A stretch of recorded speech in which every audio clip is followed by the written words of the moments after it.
Viridian, The Green Guide, by Clouds.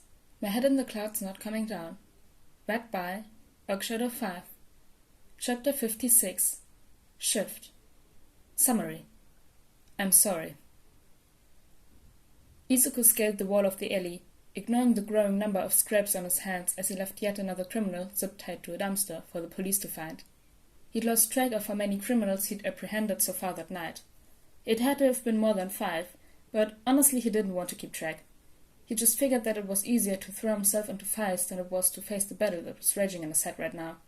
The little imaginary eraser head on his shoulder was telling him to be logical.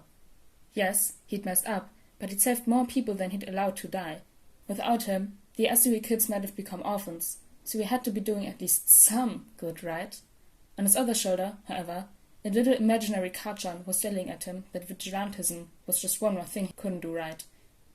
It was just easier to ignore both of them.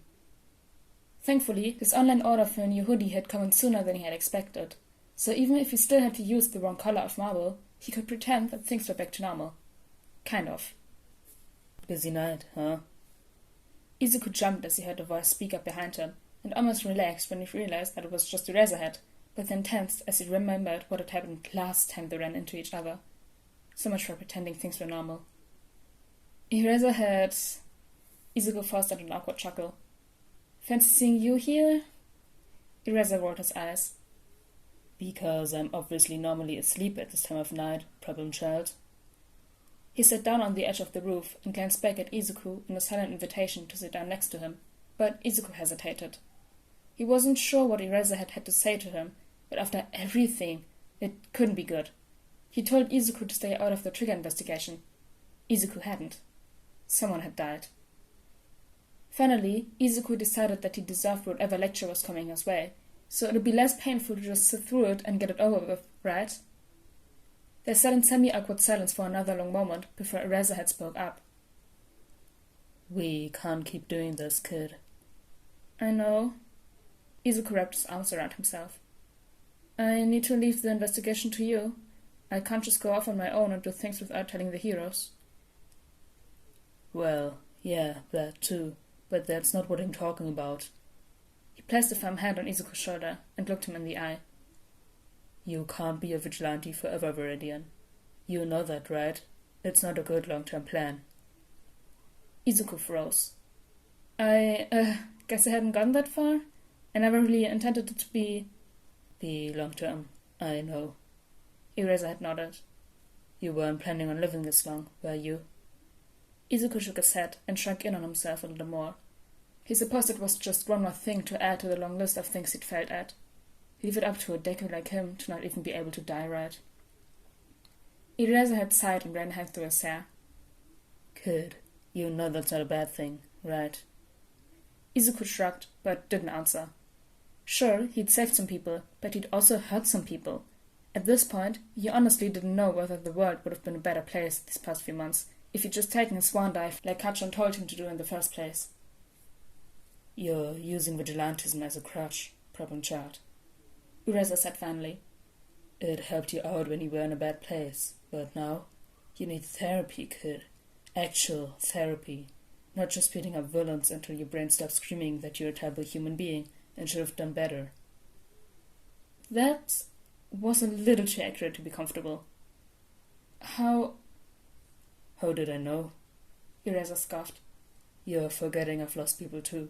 That friend I told you about, the one who was killed during a work study, I was there when he died. Oh. Izuku didn't know how to respond. I didn't know that. Eraserhead shrugged. I never told you. I don't talk about it a lot, for obvious reasons, but the fact is that Shirakumo and I went to fight a villain we were woefully unprepared for, and he paid the price. I didn't even know he was gone until the fight was already over. I can't tell you how many times I've wondered if he would have survived if I'd just been a little better of a hero. How did you make those thoughts go away? Izuku whispered. Eraser raised an eyebrow. How do you think I knew you'd be out here? I threw myself into training. I kept fighting until I just couldn't think anymore. That's how I know it doesn't help. But Izuku tried to interrupt, but Eraserhead stopped him with a look. I bet you've been cutting yourself off from that friend you've made, haven't you? He asked. Izuku shut his mouth and stared at the scraps on his hands. Denki had been texting him all day, asking him if he'd seen the news, but how was he supposed to face someone after he'd basically killed their crush?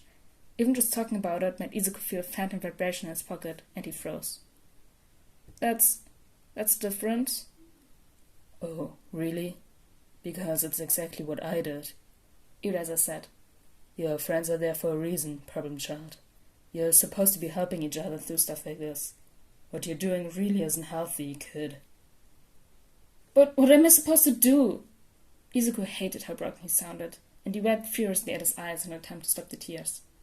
Vigilantism is the only thing I've ever been even slightly good at. If I can't be a vigilante, then what am I even supposed to be? You can be a hero. Izuku did a double take. He was so shocked that he even stopped crying. Erasa had said it like it was the simplest thing in the world. A logical conclusion, not something that could turn Izuku's entire worldview on its head in less than a sentence. Don't... Izuku turned away. Don't tell me that. No one had ever told him that. Not Kachan, not Mom, not even All Might. Izuku wasn't sure he could handle hearing it from Eraserhead. Why not, problem child? Erasa asked. It's true, you've got potential and experience. Wouldn't the Commission have a problem with that? Izuku deflected. I'm sure they don't want people like me getting heroes' licenses.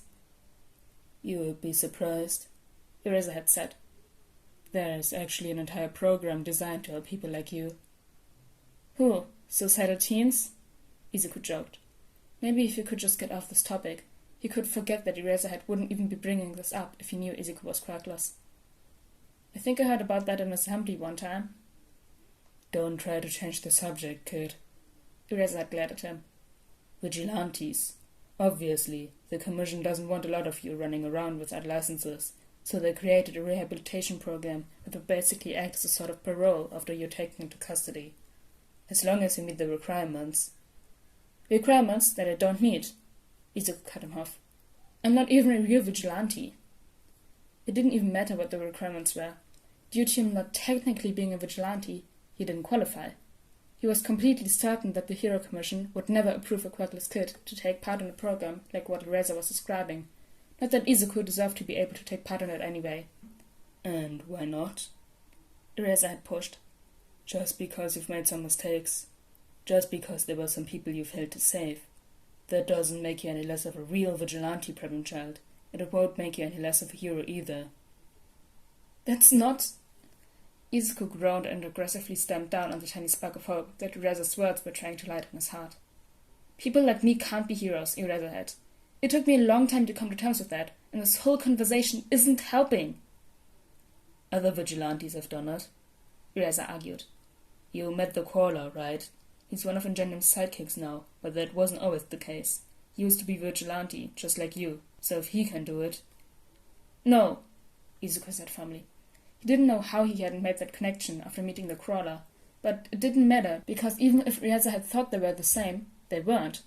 The Crawler had a quirk, a useful quirk that was perfect for hero work, but Izuku? He was nothing more than a quirkless kid, desperately pretending that he had a place in the world. I'm not going to be a hero, Eraserhead. And I'm sorry, but I'm not giving you that choice. Izuku's head whipped up to look at Eraserhead, who had activated his quirk. I want you to choose to take place in that program, Viridian. But the fact is that I've let this go along for long enough.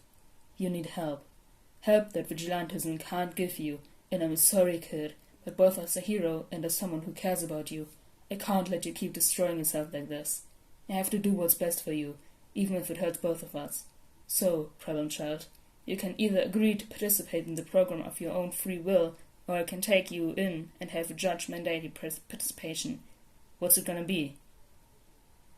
Izuku froze and looked at Eraserhead, who looked completely serious. That must be why he had activated his quirk, to keep Izuku from fighting back, which would have probably worked if Izuku had a quirk to fight with. He was actually planning on arresting him. You can't do that. Unfortunately, I can, Erasa said. Well, I can't actually force you to be a hero, but if you get arrested, it'll be a choice between that and juvie, with the program being the logical choice. Please, kid, I don't want to arrest you. Just let me help you. Izuku stared at him in shock. For half a second, he actually considered just giving in and just going with Eraser, but then his expression hardened and he shifted slightly. There was no way that the Quacker's kid could be a hero. If he let Eraserhead arrest him now, the offer for the rehabilitation program would be taken off the table as soon as they looked at his ID. Sure, the vigilantism charges would also go away, but they'd tell his mom and she'd force him to stop, and he couldn't let that happen. I'm sorry, Eraserhead. Izuku smiled at him sadly. But I can't be a hero. Izuku jumped. Shota saw the kid's decisions in his eyes moments before he jumped, and he shot his capture weapon toward him, only for the kid to drop off the roof and onto the nearest fire escape. He swore under his breath and jumped out with the kid to give chase. He'd known there was a possibility he would try to run when he decided to give him that ultimatum, but he talked it over with Tsukauchi and some of the other heroes that worked with Viridian the most, and they had all agreed that it was the right decision. The kid had proved time and time again that he was capable of being a hero, and Tsukauchi had assured them that there was no way that the Hero Commission would reject his application for the program, especially with all the positive media attention that Viridian had been getting. It was in the Commission's best interest to get him off the streets and legalized as soon as they could. But, of course, all that depended on the kid. Shota didn't understand why Viridian wouldn't let them help him. He was already saving so many people, and becoming a hero was the next logical step. It would give him more resources, more gear, and more connections to be able to save even more people. He hadn't wanted to break the kid's trust like this. He'd been actively avoiding it, but like he told the kid, this had gone on long enough. If nothing changed, Viridian wouldn't ever get better. Which was why he was willing to chase after the kid and try to capture him. Try being the operative word, apparently. He underestimated how much Viridian had improved over the past few months. He couldn't help but think of how easily he would have been able to wrap the kid and his capture weapon when he was just starting out, but now he was giving him a run for his money. The kid had always been fast, of course. There was a reason that had been his original MO, after all. But now that he had months of experience with parkour and stealth under his belt, Shota would have been almost proud of how hard it was to keep up with him if he wasn't so annoyed. Why wouldn't the kid just let them help him? The kid dropped off another rooftop, and Shota skidded to a stop as he tried to figure out which way to go. He heard the clink of a marble hitting something and couldn't help smiling. Viridian was still a kid, wasn't he? He was probably trying to use the old trick of creating a diversion in the opposite direction that he planned to go. Shota shook his head and headed in the opposite direction to the noise. It was only a matter of time before he tracked the kid down. Izuku held his breath as Eraserhead took the bait, then slowly uncrouched from his hiding place behind the dumpster and ran in the same direction that he'd shot the marble, being sure to keep to the shadows as he made his way home.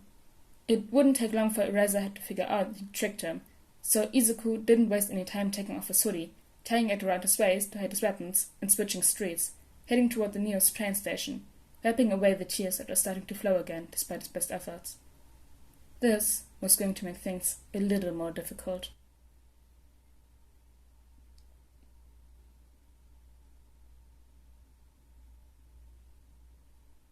No, why can't Izuku just... I know why, because trauma, but...